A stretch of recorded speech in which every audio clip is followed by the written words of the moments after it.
Pangsanlibutang ulat. Mahimalang Hospital, September 13. Mwate, Zambia. Editor's Note: isa sa mga proyekto ng 13th Sabbath ngayong quarter ay ang pagtatayo ng isang kusina at laundry para sa Chitanda Lumumba Adventist Hospital sa Chibombo, Zambia. Narito ang isang mas malalim na pagtingin sa ospital.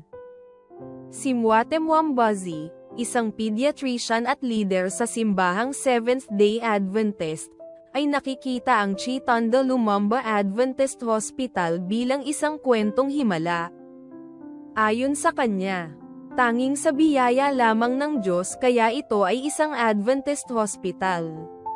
Si Chitanda Lumumba ay isang pinunong tribo na nagkaloob ng 10 ektaryang lupa sa probinsya para maitayo ang ospital sa Hilagang Zambia. Ibinigay niya ang lupa sa isang non-profit Christian organization na gumagamit ng personal at corporate donations upang magpatayo ng mga infrastruktura. Ang orihinal na plano ay ibigay ang ospital sa pamahalaan ng Zambia. Ngunit lumapit ang pinunong tribo at ang non-profit na organisasyong Kristiyano sa simbahang Seventh-day Adventist na may panukala. Tinanong nila, maaari ba ninyong tanggapin ang ospital na ito at gamitin katulad ng paggamit ninyo sa Mwami Hospital para maabot ang mga tao sa pamamagitan ng pisikal at espiritual na kalusugan? Ang Mwami Adventist Hospital ay matatagpuan sa timog ng Zambia. Ipinagkaloob ang ospital at lupa sa simbahang Adventist sa mga sumusunod na kondisyon.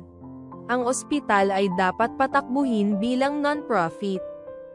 Dapat magsimula ng operasyon sa loob ng 1 taon at dapat tugunan ang pangangailangan ng pamayanang rural.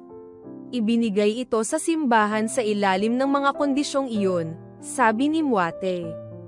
Ipinagkaloob sa amin ang istruktura.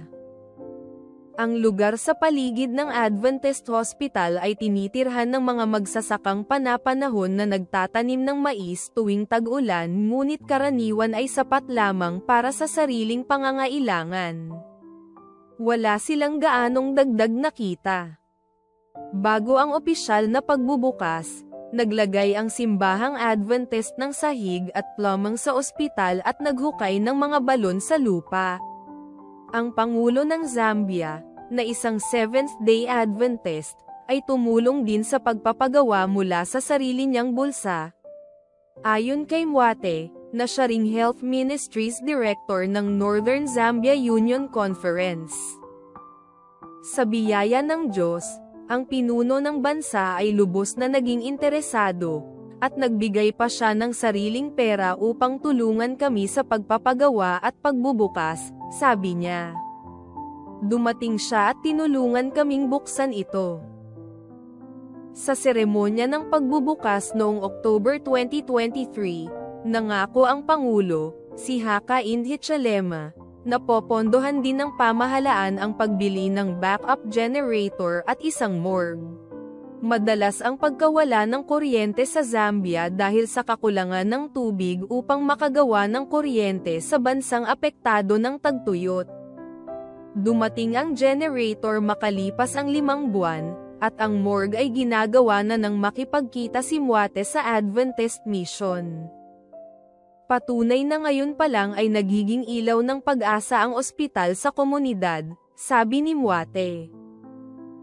Ang aming presensya, at kung makapagbibigay kami ng medyo mas advanced na medikal na pangangalaga, ay malaki ang naitutulong upang maibsan ang pagdurusa roon, sabi niya. Bago binuksan ang ospital, ang pinakamalapit na ospital ay nasa 70 kilometro ang layo. Iisa lamang ang ambulansya na maghahatid ng mga pasyente sa malayong ospital sa magaspang na daang graba. May mga inang namamatay habang papunta roon.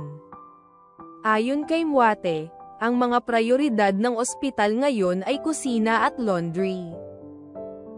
Kailangan ng kusina upang maghanda ng pagkain, hindi lamang para sa mga pasyente kundi pati na rin sa kanilang mga kaanak.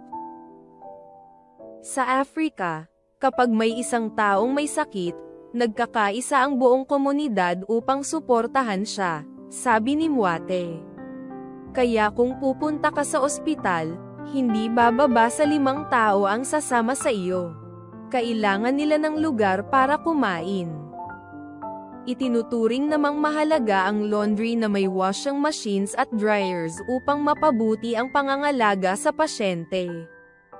Sa ngayon, naglalaba pa kami sa ilalim ng puno, sabi ni Mwate.